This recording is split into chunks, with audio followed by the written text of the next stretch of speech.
오늘은 2022년 6월 1일입니다. 이스라엘 종교력으로 세 번째 달 시반 2일 예배를 우리 성경 공부를 함께 나누기를 원합니다. 오늘 22번째 파라샤는 Gathered Together, 함께 모으다. 출애굽기 35장 1절에서 38장 20절까지의 내용이 되겠습니다. 이번 파라샤의 제목이 온 회종을 모으고인데 출애굽기 35장 1절에 보면 모세가 이스라엘 자손의 온 회중을 모으고 그들에게 이르되라는 구절 속에서 제목을 찾아볼 수 있습니다. 이스라엘 백성들이 자원하여 바친 예물을 통하여 하나님의 성막을 건설하는 내용을 담고 있습니다. 성막을 만들기 위해서는 사람들이 드리는 예물, 또 성막을 만드는 기술을 가지고 있는 전문가들, 그리고 하나님께서 명령하신 성막의 설계도에 따라 순종하는 자들이 필요할 것입니다. 이러한 성막이나 곧이어 등장하게 되는 성전은 모두 하나님의 임재를 상징하는 구조물들이지만 영원한 하나님의 임재를 담는 건물이 아닙니다. 본질적으로 성전인 예수님께서 오실 때까지만 유효한 시간적인 제약을 안고 있는 건물이라는 것을 우리는 기억해야 할 것입니다. 출애굽기 35장 1절에서 38장 20절, 또 이것과 연관된 열왕기상 7장 13절에서 26절, 열왕기상 7장 40절에서 50절, 이게 다 성전에 대한 그런 관련된 그런 구절이 되겠습니다. 또 고린도후서 9장 1절에서 15절, 히브리서 9장 1절에서 14절, 요한계시록 11장 1절에서 13절, 이 중에서 몇 개의 본문을 선택해서 살펴보기를 원합니다. 히브리서 9장 1절 보면 첫 언약에도 섬기는 예법과 세상에 속한 성소가 있더라. 율법에도 이러한 예법이 있다, 이런 얘기죠. 예비한 첫 장막이 있고 그 안에 등잔대와 상과 진설병 상과 진설병이 있으니 이는 성소라 일컫고, 또 둘째 휘장 뒤에 있는 장막을 지성소라 일컫나니 금향로와 사면을 금으로 싼 언약궤가 있고 그 안에 만나를 담은 금항아리와 아론의 쌍난 지팡이와 언약의 돌판들이 있고 그 위에 속죄소를 덮는 영광의 그룹들이 있으니 이것들에 관하여는 이제 낱낱이 말할 수 없노라. 이 모든 것을 이같이 예비하였으니 제사장들이 항상 첫 장막에 들어가 섬기는 예식을 행하고, 오직 둘째 장막은 대제사장이 홀로 1년에 한 번 들어가되 자기와 백성의 허물을 위하여 드리는 피 없이는 아니하나니, 성령이 이로써 보이신 것은 첫 장막이 서 있을 동안에는 성소에 들어가는 길이 아직 나타나지 아니한 것이라 그랬습니다. 하나님께서 모세에게 명령하여 짓게 한 성막의 구조는 하늘나라의 실제를 반영하는 그림자의 역할을 하고 있습니다. 하나님의 영광, 하나님의 임재가 온전히 임하는 지성소, 가장 거룩한 곳을 지성소라고 하죠. 대제사장이 1년에 한 번 대속죄일, 즉 이스라엘의 종교적으로 7번째 달 10일 대속죄일에 들어가는 장소가 지성소입니다. 외부에서 들어오는 빛도 없고 내부에서 생겨나는 빛이 없어도 전적으로 하나님에 의하여 생성되는 하나님의 영광의 빛이 존재하는 곳, 바로 이곳이 지성소입니다. 인간의 빛을 허용하지 않고 하나님의 빛만 비치는 곳, 바로 이 지성소지요. 이것에 비해서 성소는 제사장들이 물두멍에서 손과 발을 정결케 씻은 후에 들어와서 하나님의 일을 감당하는 장소입니다. 하나님의 영광의 빛이 없습니다. 사방에 빛이 들어오는 공간이, 외부에서 빛이 들어오는 공간이 없으므로 금촛대를 통한 빛으로 성소를 밝히는 것입니다. 제사장들은 지성소에는 들어갈 수 없으며 이 성소에서 진설병상, 금촛대, 분향단을 관리하는 일들을 감당하는 자들이 바로 제사장들입니다. 그 다음에 세 번째 구조로서 성소 바깥에 성막의 안뜰이 있는데, 이곳에는 이스라엘 백성들이 자신들의 죄를 속하기 위해서 제물을 드리는 번제단이 있는 곳입니다. 이 장소 역시 성막의 울타리 안에 있기 때문에 하나님의 백성이 아니면 들어올 수 없음을 의미하고 있습니다. 하나님의 백성이 아닌 이방인들은 성막의 울타리 밖에 있어야 함을 성경은 말하고 있습니다. 성막이나 성전의 존재는 실제의 그림자일 뿐입니다. 진짜 하늘 성전인 예수 그리스도께서 오시기 전까지만 존재하는 부분적이고 일시적인 하나님의 임재의 장소라는 것입니다. 복음 시대 이전에 율법 시대에만 하나님의 임재를 담고 있는 장소, 그것이 성막이고 성전입니다. 오늘날 이 교회라고 하는 것도 정확히 말하면 교회가 아니라 예배당, 예배의 처소라고 말하는 것이 정확한 말이 되겠습니다. 계속해서 히브리서 11장 9절 보면 이 장막은 현재까지의 비유니 이에 따라 드리는 예물과 제사는 섬기는 자를 그 양심상 온전하게 할 수 없나니 이런 것은 먹고 마시는 것과 여러 가지 씻는 것과 함께 육체의 예법일 뿐이며 개혁할 때까지 맡겨둔 것이니라. 그리스도께서는 장래 좋은 일의 대제사장으로 오사 손으로 짓지 아니한 것 곧 이 창조에 속하지 아니한 더 크고 온전한 장막으로 말미암아 염소와 송아지의 피로 하지 아니하고 오직 자기의 피로 영원한 속죄를 이루사 단번에 성소에 들어가셨느니라. 염소와 황소의 피와 및 암송아지의 죄를 부정한 자에게 뿌려 그 육체를 정결하게 하여 거룩하게 하거든 하물며 영원하신 성령으로 말미암아 흠 없는 자기를 하나님께 드린 그리스도의 피가 어찌 너희 양심을 죽은 행실에서 깨끗하게 하고 살아계신 하나님을 섬기게 하지 못하겠느냐 그랬습니다. 모세가 받은 율법은 복음의 그림자이기 때문에 태생적으로 사람의 양심의 죄를 정결하게 할 수 없습니다. 율법으로는 한 사람도 구원받지 못합니다. 동물의 피의 제사를 통하여 육체를 정결하게 하는 그러한 기능 정도만 담당할 수 있었습니다. 그러므로 계속적으로 반복적으로 제사를 드려야 하며 죄로부터의 완전한 해방을 가지지 못합니다. 그런데 문제는 예수님께서 오신 후에 복음의 시대가 열렸습니다. 예수님의 입에서 나오는 이 복음이 성경에 기록되었고 복음이 전파되고 있지만 그럼에도 불구하고 여전히 율법 시대에 살고 있는 것처럼 반복적으로 회개의 제사, 율법에서 가르쳐준 회개의 제사만 끝도 없이 드리고 있다는 것입니다. 그래도 여전히 죄에서 해방되었다는 온전한 자유를 누리지 못하고 죄책감에 눌려있는 그리스도인들의 모습을 볼 수 있습니다.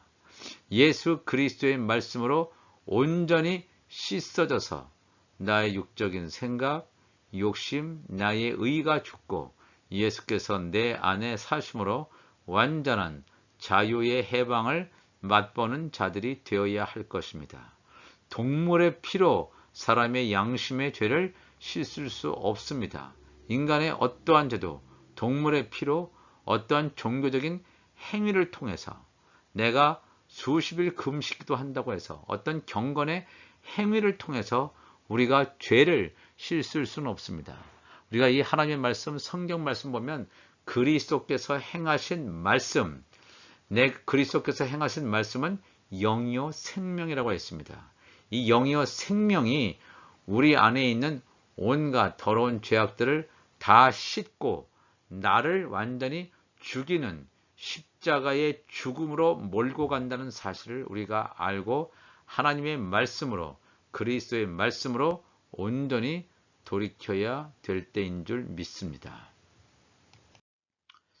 계속해서 요한계시록 11장 1절 보면 또 내게 지팡이 같은 갈대를 주며 말하기를 일어나서 하나님의 성전과 제단과 그 안에서 경배하는 자들을 측량하되 성전 바깥 마당은 측량하지 말고 그냥 두라.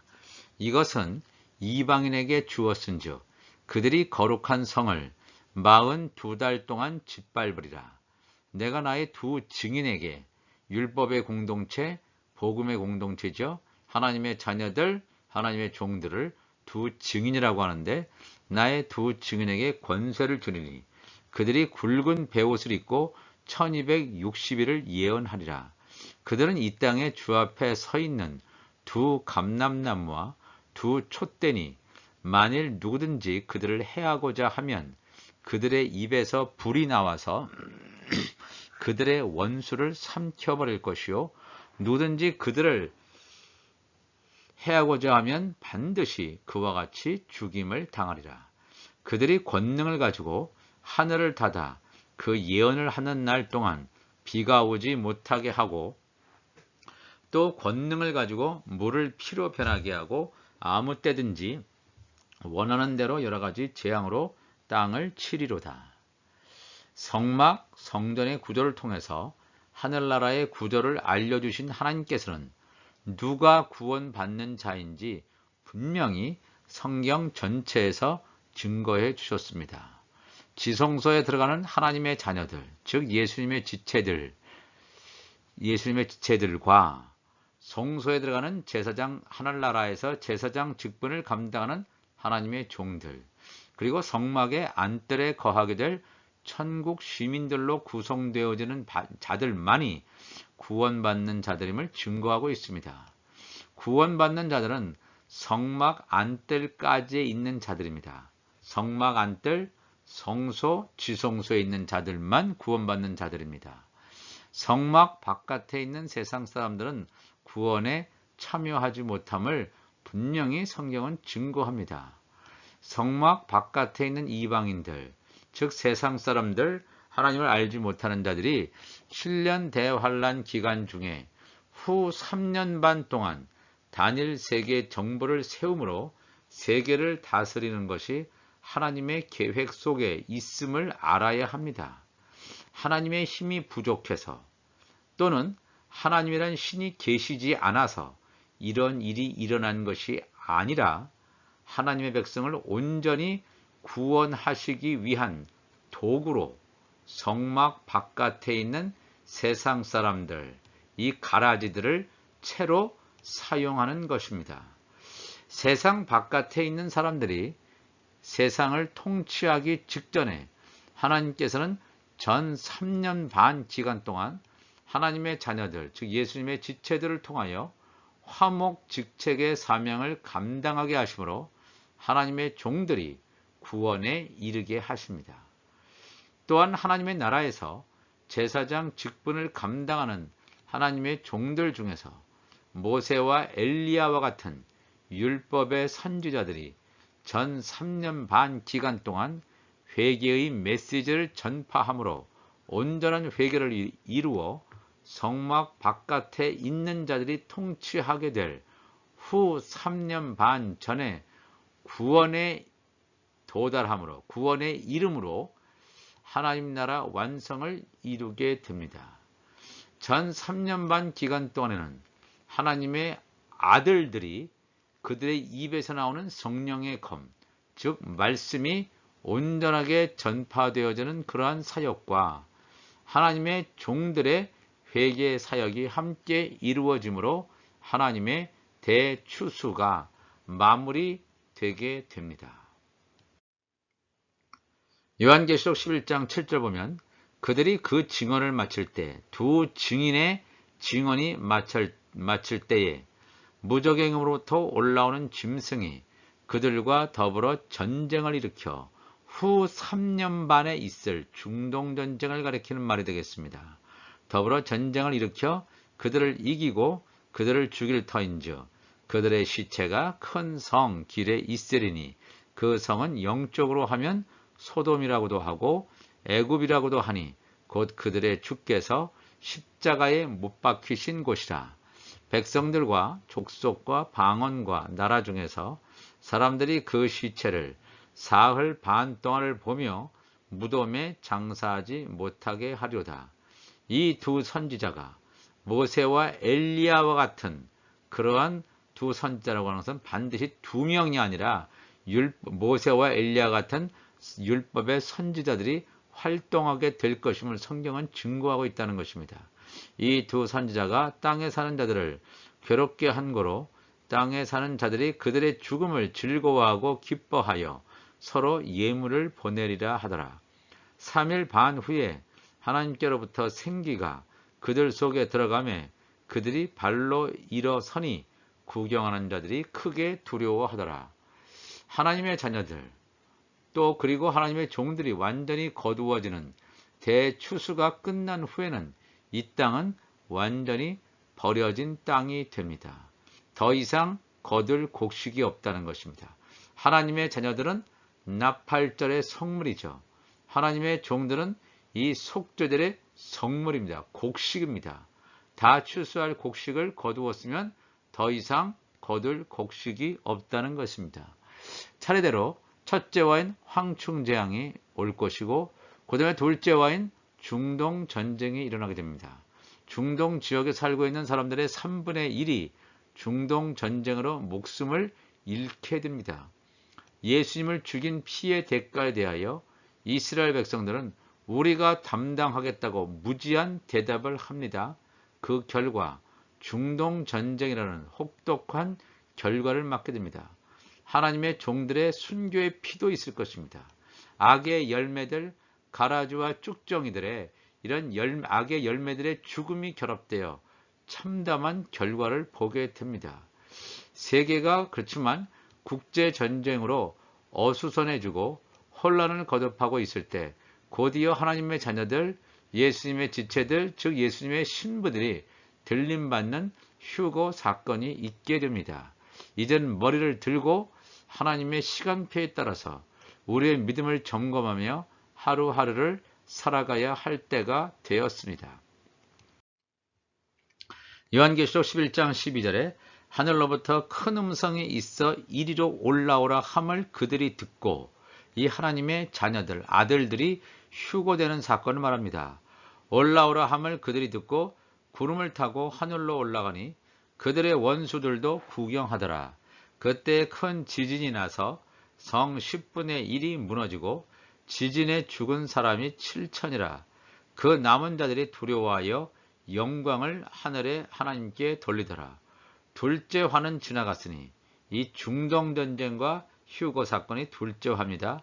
셋째 화가 속히 이루는도다. 셋째 화가 이 아마겟돈 전쟁 3차 대전이 되겠습니다. 하나님께서 선택하신 자들을 구원하시기 위해서 중동 전쟁이 세계 3차 대전으로 확전되지 않고 마무리 되어지고 하나님의 아들들, 즉 예수님의 지체들이 또한 신부들이 성령의 음성을 듣고 신령한 몸으로 부활되는 휴거 사건이 일어나게 됨을 성경은 증거하고 있습니다. 이런 휴거 사건 이후에 예루살렘에 큰 지진이 발생하여 7,000명의 인명을 앗아가게 됩니다. 휴거되지 못하고 이 땅에 남겨져 있는 사람들 중에 선의 열매, 즉 야곱의 남은 자들, 하나님의 종들은 하나님께 영광을 돌리며 지상 재림하게 될 구원주인 예수님을 만나기 위해서 환난의 피난처에 가 있게 됩니다. 우리가 이 말씀을 통해서 이 성경은 하나님의 말씀은 창세전에 이 모든 계획이 다 이루어져 있으며 창세기부터 요한계시록까지 이 누가 구원받는 자이며 언제 이런 일이 있을 것임을 우리에게 분명히 예고해 주고 있습니다.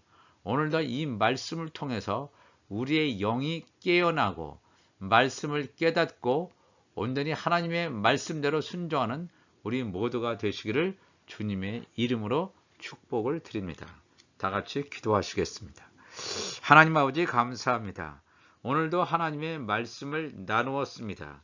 이 귀한 말씀을 통해서 구약 성경을 읽으면서 예수 그리스도의 향기를 맛볼 수 있도록 도와주시고 성막 성전이 하나의 건물의 차원에서 예수 그리스도 자신이 바로 성전이구나. 그 안에 하나님의 성령을 가지고 있는 자, 모시고 있는 자들이 성전이구나, 진짜 성전이구나 하는 것을 우리가 깨닫고 내 안에 하나님의 말씀으로 가득 채울 수 있는 지혜로운 자들이 되게 하여 주옵소서. 감사하며 예수님의 이름으로 기도하옵나이다. 아멘.